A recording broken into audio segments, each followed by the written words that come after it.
ನಾ ಈ ವಿಡಿಯೋ ಮಾಡಬಾರ್ದು ಅಂತ ಅನ್ಕೊಂಡಿದ್ದೆ, ಆದ್ರೆ ನನ್ನ ಮನಸ್ಸಿಗೆ ಕೇಳತ್ತಿಲ್ಲ. ಯಾರಿಗೂ ಅನ್ಯಾಯ ಆಗತ್ತೈತೆ ಅಂದ್ರೆ ಅದನ್ನು ಮಾತಾಡಂತೇಳಿ ನನ್ನ ಮನಸ್ಸು ಎದ್ದು ಕೇಸ್ ಕುಂದ್ರಸೈತಿ. ರಾತ್ರಿ 12 ಗಂಟೆ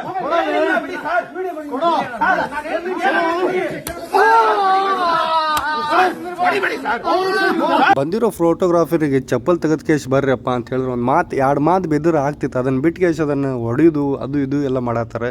ಒಳ್ಳೆ ಕನಸು ಇಟ್ಕೊಂಡು ಕೇಸ್ ನಿಮ್ಮ ಊರಿಗೆ ಬರ್ತಾರಂದ್ರೆ ಲೋಕಲ್ ಅವ್ರ ಕೇಸ್ ನಾಯಿ ಹೊಡೆದಂಗೆ ಹೊಡಿಯೋದಲ್ಲ, ಸ್ವಲ್ಪ ಕರುಣೆ ಅನ್ನೋದು ಇರ್ಬೇಕು. ಒಂದು 2 ಮಾತು ಬೇದ್ ಕೇಸಿ ಬಿಟ್ಟಿದ್ರೆ ಆಗ್ತಿತ್ತು. ಅವ್ರು ಆರಾಮ್ಸೆ ಫೋಟೋ ತಕ್ಕೊಂಡು ಹೋಗಿಬಿಡ್ತಾರೆ. ಅದು ಬಿಟ್ಟರೆ ನೀವು ಹೊಡೆಯೋದು ಅಷ್ಟೇ ಅಲ್ಲದೆ ಕೈಕಾಲೆಲ್ಲ ಫುಲ್ ಡ್ಯಾಮೇಜ್ ಆಗ್ಯಾವು. ಅವ್ರಿಗೆ ಹಿಡ್ಕೊಂಡು ಹೋಗೋದು ನೋಡ್ರಿ, ನನಗೆ ನೋಡೋಕ್ಕಾಗವಲ್ತು.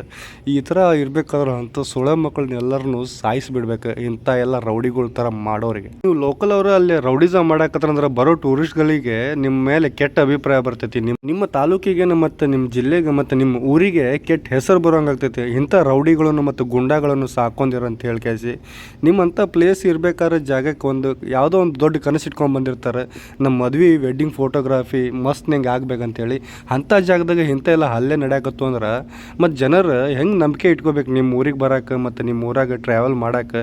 ಯಾವ ನಂಬಿಕೆ ಮೇಲೆ ನಿಮ್ಮ ಊರಿಗೆ ಬರ್ಬೇಕಂತೇಳಿ ಒಂದು ಸ್ವಲ್ಪ ಕರುಣೆ ಅನ್ನೋದು ಇರಬೇಕು ಮನುಷ್ಯರಿಗೆ.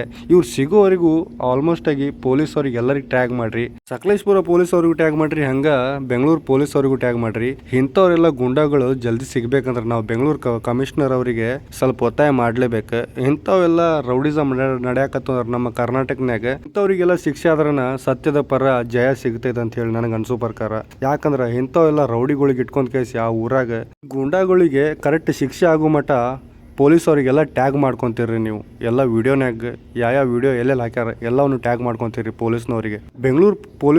ಬೆಂಗಳೂರು ಕಮಿಷನರಿಗೆ ಫಸ್ಟ್ ಟ್ಯಾಗ್ ಮಾಡಿರಿ ಇಂಥ ವಿಡಿಯೋಗೆ.